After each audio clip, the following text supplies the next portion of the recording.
So today we're going to be talking about installing on different applications. Tree trunk wrapping and what you should and shouldn't do. You can always do it, but I advise like some things like crepe myrtles, if it has way too many branches or it's just really too thin or just small, definitely don't branch wrap it. You have to think about branch wrapping. It takes you all that time to go through one branch and all the twigs and stuff. It's going to take you the same amount of time to remove it. So when considering tree trunk wrapping or just branch wrapping, consider how much time you have to put and how thick it is and how many there are. That's definitely something to consider. Next, we're going to talk about canopy lighting for trees. So you have a big tree, instead of doing each branch, you just wrap all around it from top to bottom, or you could just do, instead of wrapping this 360, you could just do whatever you can see with eye view. Like the back, you don't necessarily need to do whatever's in view of the eye. And then we'll get into how to wrap bushes and shrubs. It's not overly complicated, these things, but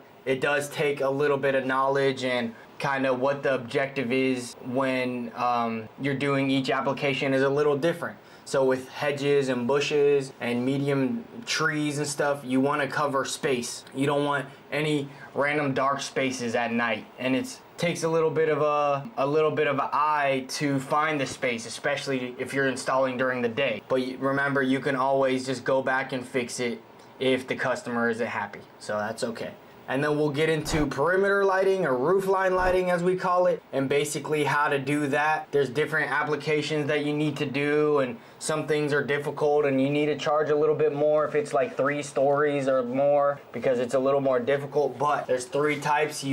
There's the gutters with gutter guards, and then there's like roofs and peaks and stuff. And then there's also different tile forms, and they have clay and terracotta, whatever. So those are all important things to consider as well, and we'll go through that. And there's bistro lighting. We don't do bistro lighting, but basically same concept. We'll save that for another video, but we'll have those videos for you and how to install on each application, and we'll go through that. And that's basically it. The removal and storage, which we'll get to, that doesn't really apply until after the season, so there's no real reason. Yes, you can watch the videos and you can think about it, but really those videos are for after the season, and they're very simple and easy and not overly complicated. But these 5 steps, from the equipment you need, from pricing your services, marketing, selling, and installing, are the most important things that you need to do and worry about before the Christmas season starts.